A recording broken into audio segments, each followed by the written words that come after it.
کیونکہ agriculture country ہے، اس کے لیے ہمیں ایک اچھا وہاں سے انسینٹیو ملتا تھا، پروڈکشن ملتی تھی، ہمیں وہ نہیں ملا، اور ہم نے ویٹ اور دوسری جو ہیں بیسک نیسیسٹی آئٹم وہ امپورٹ کرنی پڑی، جس کی وجہ سے ہمارے یہ ریزروز جو ہیں بڑے شارپلی ڈیکریز ہوئے ہیں۔ یہی وجہ ہے آج جو کراچی میں 55 ارب کی جو امپورٹ رکی ہوئی ہے، جو ہم ادرک، لہسن وغیرہ وہ چیزیں، پیاز وغیرہ پے نہیں کر پا رہے، یہی جی ڈالر اس ڈاؤن میں کی یہ وجہ بھی سے ہے، ٹھیک ہے۔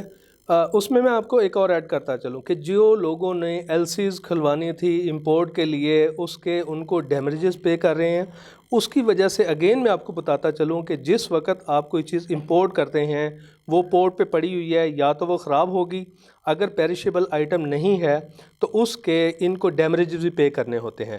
امپورٹر جب پے کرے گا، امپورٹر ڈزنٹ مین کہ وہ حکومت کا امپورٹر نے نقصان کیا ہے یا تاجر کا نقصان وہ ہے؟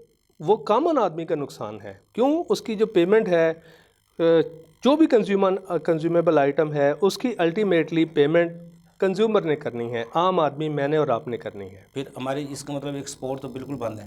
ہماری ایکسپورٹ بیڈلی سفر ہے۔ جیسے میں نے کہا کہ پہلے ہمارے پاس لیوریج تھا 500,000 کا اور اب ہے $1 ملین کا، ٹھیک ہے، لیکن یہ ہماری ریکوائرمنٹ پوری نہیں کر رہی۔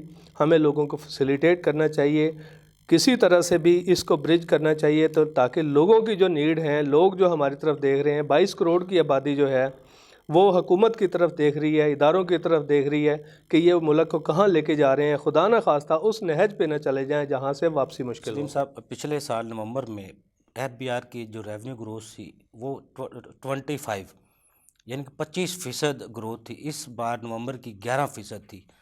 آئی ایم ایف پھر پیکج کیوں دے گا پاکستان کو؟ جب اس کی ریونیو گروتھ نہیں ہوگی، اس کے ٹارگٹ پورے نہیں ہوں گے، تو پھر حکومت کو جو ڈالر کی ضرورت ہے کس طرح لے گا؟ دیکھیں بالکل صحیح آپ نے کہا کہ جس وقت جو بھی آپ کا فیسیلیٹیٹر ہے، جو لینڈر ہے، وہ ہمیشہ آپ کو وہ یہ دیکھتا ہے کہ are you able to repay your debt, ٹھیک ہے۔ اگر آپ کے پاس ری پے کیپیسٹی نہیں ہے، ٹھیک ہے، تو وہ آپ کو کیوں دے گا؟ میں آپ کو ایک اور چیز ایڈ کرتا چلوں کہ لاسٹلی ہم نے ابھی یورو بانڈ جو ہے ہم نے جو ہے وہ ری پے کیا ہے $1 بلین کے قریب۔ اس وقت اسکوک بانڈ کے 1 ارب اسکوک ڈالر، بانڈ جو جی ہے، جی۔ اس وقت ہماری پرابلم یہ ہے کہ ہماری ریٹنگ بھی اتنی نیگیٹو ہے، اتنی اچھی نہیں ہے جو پہلے تھی۔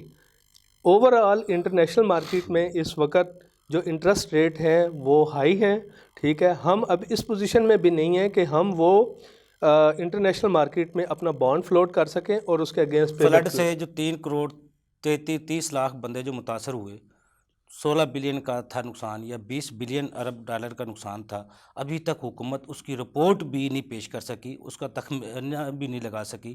جو آئی ایم ایف کو اعتماد میں لینا تھا یا قرضے ریشیڈول کروانے تھے، وہ بھی ابھی ہم تک نہیں کر سکے۔ کیا ہمارا مقصد صرف قرض لینا ہے، ریشیڈول کروانا نہیں ہے؟ بہت اچھا سوال آپ کا۔ اگین میں اس چیز پہ ہوں کہ ہماری جو پوری اکانومی ہے، موسٹ اس کے اندر جو ہے ایگرو بیس اکانومی ہے۔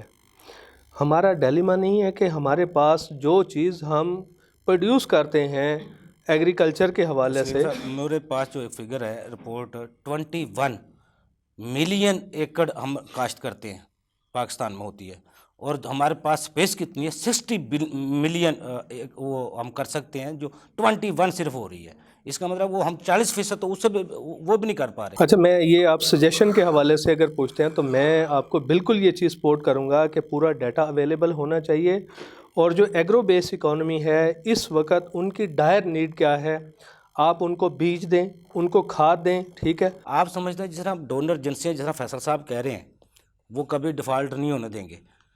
پہلے جو جتنی بھی پاکستانی ڈونر ایجنسیاں جو قرضہ دیتی ہیں، آئی ایم ایف ہو گیا، اسٹیٹ بینک ہو گیا، 1 پوائنٹ یا 1.25 پوائنٹ پہ یا 1.5% پہ یا زیادہ سے زیادہ 2% پہ آج تک ہم نے قرض لیا ہے ڈونر ایجنسیوں سے۔ لیکن یہ پہلی بار اسحاق ڈار صاحب نے جو آئی ایم ایف سے جو یہ کروائی ہے، پیسے آئے ہیں، وہ 4.9% پہ قرض لیا گیا ہے ڈونر ایجنسیوں سے، کمرشل بینکوں سے 17%۔ اگر ہم نے ڈونر ایجنسیوں سے اتنا مہنگا قرضہ لینا ہے تو پھر ہم کس طرح سروائیول کر سکتے ہیں؟ فیصل صاحب کی باتوں کو جو ہے انڈورس کروں گا کہ ہمیں آؤٹ آف دا باکس جو ہے نا وہ جا کے سوچنا پڑے گا۔ ایک اور چیز ان کی بات کو میں انڈورس کروں گا، جو ریسنٹلی گورنمنٹ نے through corrective measures, through administrative measures, انہوں نے کچھ پیمنٹس جو ہیں جو ایجوکیشن کے حوالے سے پیمنٹس تھی ان کو کرب کی ہے۔ لیکن وہ ابھی ایڈمنسٹریٹو میئر کے حوالے سے اس کو روکا ہے، ٹھیک ہے. دینے تو پڑیں گے وہ. لیکن الٹیمیٹلی خالد صاحب کی یہ پرپوزل ایک اچھی پرپوزل ہے کہ اس طرح سے اگر ریسورسز وہاں کریٹ کیے جائیں تو ایک اچھا جو ہے پوری نیشن پہ جو ہے نا گیسٹر امپاسبل. اور coming back to your question کہ اس وقت ہمیں اتنے مہنگے قرضے کیوں لینے پڑ رہے ہیں یا کیوں لیے ہیں، اس کی ایوبی صاحب بڑی ایک ریزن ہے کہ انٹرنیشنل مارکیٹ میں اوور آل انٹرسٹ ریٹ بہت ہائی ہیں. جی. اگر آپ امریکہ میں دیکھ لیں، ٹھیک ہے، ویسٹ میں دیکھ لیں، وہاں پہ اس وقت بہت ہائی کاسٹ پہ انٹرسٹ جو ہے نا وہ وہاں پہ مل رہے ہیں، ٹھیک ہے. دوسری ایک اور امپورٹنٹ چیز ہے کہ ہماری جو پہلے ریٹنگ تھی، پازیٹیو ریٹنگ تھی، ہم جو ہے اس میں پازیٹیو ریٹنگ میں تھے، ہماری اب وہ پازیٹیو ریٹنگ نہیں رہی ہے. آپ اگر لوکل کمرشل بینک بھی دیکھ لیں نا کہ اگر آپ کا بزنس اچھا چل رہا ہے وہ آپ کو ایک لو مارک اپ پہ ریٹ دیتا ہے، لو اس مارک اپ پہ جو ہے وہ آپ کو قرضہ دیتا ہے. اگر آپ کی اچھی ریٹنگ نہیں ہے تو آبویسلی آپ کے لیے میئرز ٹائٹ کرے گا. دیکھیں یہ ساری چیزیں جو آپ کہہ رہے ہیں یہ اس وقت کی ضرورت تھی. لیکن سلیم صاحب جس طرح اب پہلے جب 125 روپے فی بیرل پٹرول تھا عالمی سطح پر، جب پٹرول پاکستان میں 150 روپیہ تھا، 135 روپے، اب وہ 43 یعنی 73 ارب ڈالر پہ ایک بیرل ہے. تو آج پاکستان میں پٹرول پھر بھی وہ 250 ہی ہے، 250 روپے پہ ہی ہے، 225 پہ ہی ہے.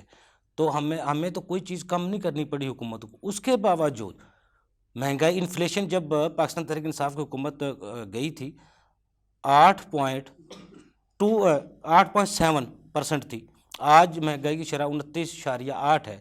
تو ڈالر کا کہا گیا 185-88 پہ ڈالر تھا جس کو روکنا تھا، آج وہ رکنے کا نام نہیں لے رہا.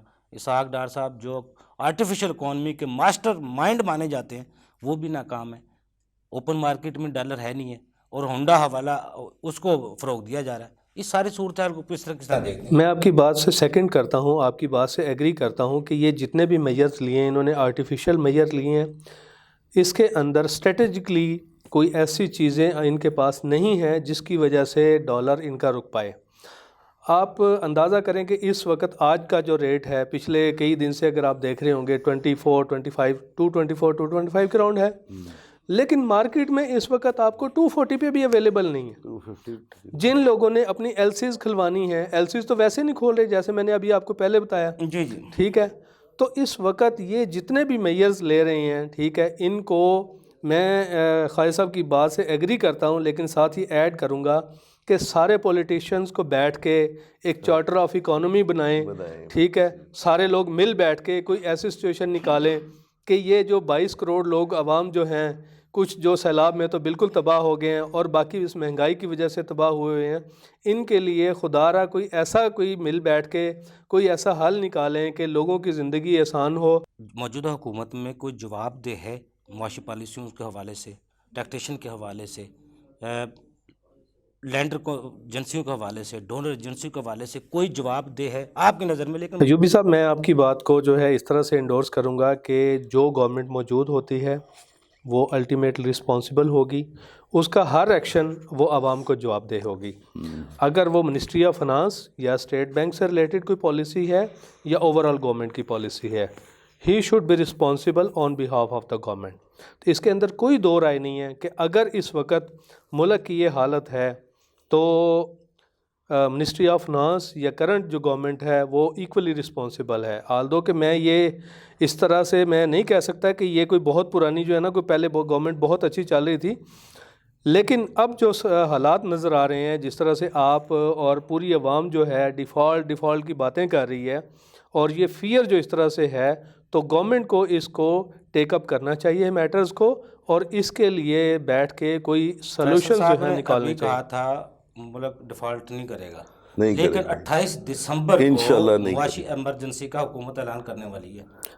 دیکھیں میں نے شروع میں سب سے پہلے آپ سے یہ بات کی تھی، پاکستان کو اس وقت 33 بلین ریکوائرڈ تھے at the start of financial year. We are only able to pay 6 billion اور 4 بلین ہم نے رول اوور کیا ہے. ٹھیک ہے، ریکارڈ منصوبہ جو حکومت نیا لا رہی ہے، کیا اس سے ہم قرضہ اتار سکتے ہیں؟ کوئی بہتری آ سکتی ہے؟